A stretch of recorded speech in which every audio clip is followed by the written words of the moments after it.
Bonjour à tous et donc bienvenue pour les vins de la semaine, enfin de la semaine non, mais surtout du week-end. Alors c'est le deuxième week-end de confinement, donc on en a encore trois à mon avis, voire quatre, voire même peut-être cinq à venir. Et donc j'ai fait un point sur l'armoire à vin et là c'est le drame. Parce que j'ai pas eu le temps de passer à la cave récupérer des bouteilles et on arrive au bout de l'armoire. Et au bout de l'armoire, il y a quoi? Il y a surtout des crus prestigieux, vieux. D'habitude, des crus qu'on partage avec les amis dans les moments de fête, ce genre de choses. Donc là, ça va être un peu compliqué. Contre mauvaise fortune, on fera bon cœur. Et puis, il restera toujours la possibilité de les partager avec vous qui me regardez. Merci à tous ceux qui d'ailleurs m'envoient des petits messages. C'est fort aimable et fort gentil. Et on les partagera avec vous à travers des vidéos plutôt que dans la vraie vie en les buvant. En attendant ce week-end, donc qu'est-ce qu'on a bu de beau? Alors, on a bu ça, un Château Beauregard, un Pomerol 2012. Donc, je vais vous dire, c'est un très très joli vin, vraiment un très joli Beauregard. Pour moi, peut-être un des plus beaux millésimes que j'ai bu de ce château. Alors, qu'est-ce qu'on a? On a un nez plutôt de prune, assez classe, élégant, des belles notes de bois précieux, de cèdre, presque avec un petit côté mentholé, presque, mais c'est très élégant et ça fait pas boisé du tout vulgaire, mais alors pas du tout. Ensuite, on a un fond plutôt noyau, avec un tout petit peu de fumée, mais alors vraiment, c'est histoire de le dire, quoi. Donc, très joli nez, pas d'une grande complexité, mais très classe, avec de la profondeur, la petite note de graphite aussi qui arrive, qui donne cette profondeur-là. La bouche est droite, pleine, belle densité de tanins soyeux, mais très délicat, très précis. On sent que c'est mûr et qu'il y a du fond sur ce 2012.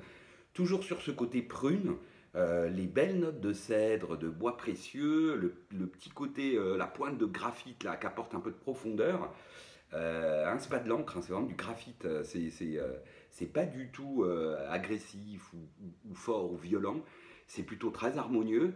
Sur ce fond, là, noyau est un petit peu plus fumé en bouche, mais vraiment, enfin fumé tourbé d'ailleurs presque. Belle finale, pleine, droite. Jolie empreinte tannique, avec de tanins soyeux. En tout cas, très joli vin. Et je dois dire que en 2012, ce millésime 2012 à Bordeaux, là, j'ai bu récemment quelques rives gauche et puis quelques rives droites. Et je dois dire qu'en rive droite, j'ai été très agréablement surpris. Je me demande si c'est pas plus réussi en rive droite qu'en rive gauche. Voilà, enfin plus réussi. En tout cas, si c'est un millésime qui va mieux.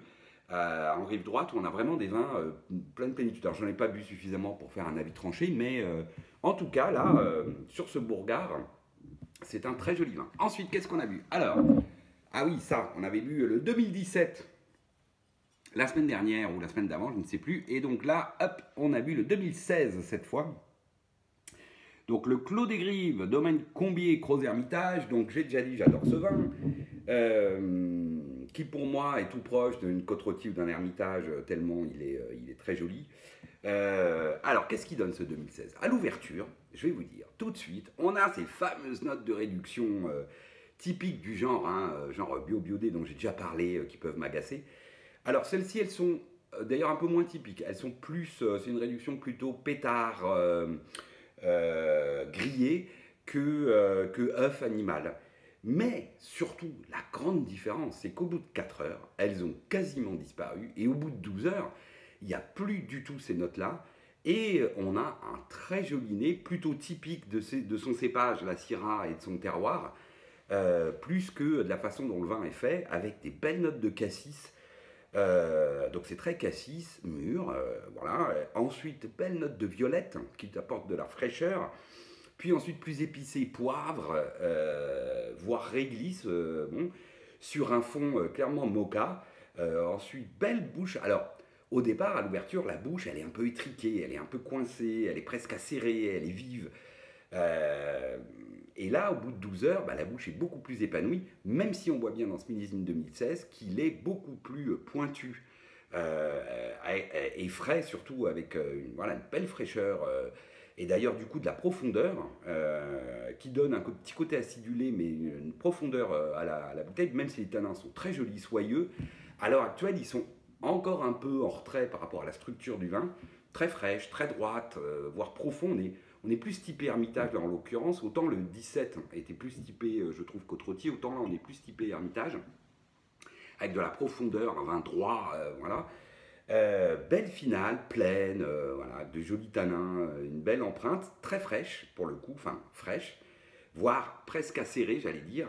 Alors même au bout de 12 heures, elle est beaucoup moins, la matière a commencé quand même à enrober cette finale fraîche. Voilà, très joli vin. Alors à l'heure actuelle, il se goûte un peu moins bien que le 17, qui a ce côté tendre qu'ont souvent les 17, d'ailleurs, que ce soit en Bourgogne ou dans le Rhône, je trouve. Hein. On a un petit côté tendre, frais et tendre sur ces 17, alors que là, sur ce 16, il y a plus de structure et il y a plus de, de, de fraîcheur qui tient le vin. Ce qui veut dire que, à mon avis, allez, on va dire d'ici 10, 15, 20 ans, je ne suis pas sûr que je dirais la même chose. Je pense que le 16 sera un peu plus épanoui, un peu au-dessus, que le 17 qui risquera pour le coup d'être un peu plus mou, de paraître un peu moins tonique et précis que ce 16 qui sera beaucoup plus tonique et précis. Ensuite, qu'est-ce qu'on a bu? Un grand classique de la maison. On a fait le poulet dominical. Et sur le poulet, qu'est-ce qui va le mieux? Ça, je vous confirme, à chaque fois, c'est quand même un accord royal.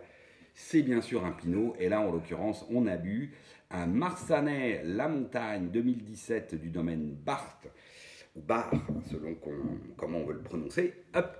Et bon, bah, moi, c'est un cru que j'adore chez Pierre, au domaine Bar, La Montagne. Pour moi, c'est vraiment le cru qui est quasiment proche des Champs Salomon, du Clos du Roi, mais voilà, qui est d'ailleurs un peu moins cher, mais qui a toutes les mêmes qualités. Et là, sur ce 2017, bah, c'est juste super, quoi. Un nez framboise, voire légère groseille, mais très framboise. Ensuite, des belles notes d'épices réglissées sur un fond noyau, fumé. Oui, alors peut-être c'est un petit peu de réduction, un petit peu de boisé, pas facile, mais c'est très harmonieux. Très élégant, en bouche c'est plein, jolie matière, voilà, soyeuse, précise, voilà, avec une belle densité, de la fraîcheur qui tient le vin de bout en bout, de la friandise, c'est mûr quand même, ça a un côté voilà, très friand sur la framboise mûre, ensuite les notes d'épices réglissées, et puis ce fond un peu noyau et léger, voire fumé léger, mais et puis belle finale, voilà, avec le petit côté tendre de ce 17, de la fraîcheur, mais la tendresse du toucher, quoi, de l'empreinte, et puis une jolie persistance. Franchement, sur le poulet, c'était topissime, et on s'est régalé avec ce Marsanais. Merci Pierre et Odile. Ensuite, qu'est-ce qu'on a bu? Ah oui, on a bu un blanc quand même ce week-end. Alors on a bu ça. Là on va finir avec 2 gigales d'ailleurs, puisqu'au dos qu'on finit ce qu'il y a à la maison.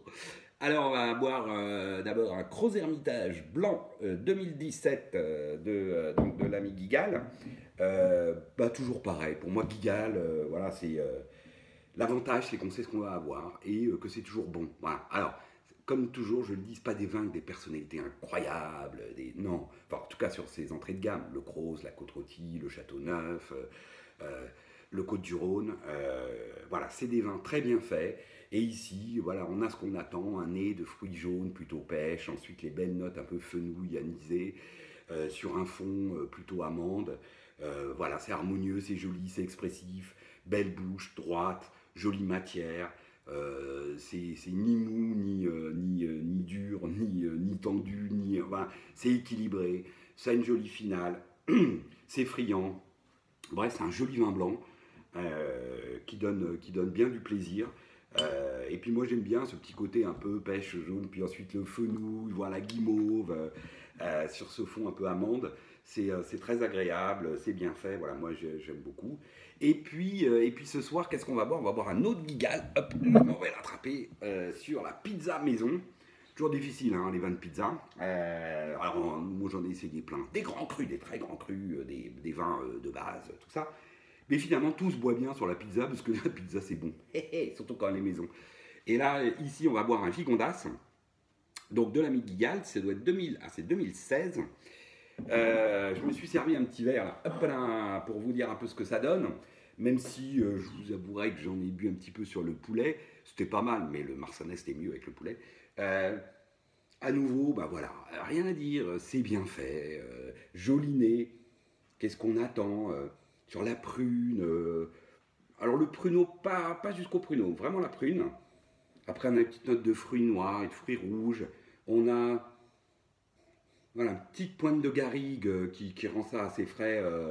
Et puis le fond cacao, c'est expressif. C'est pas super expressif, mais c'est expressif. Euh,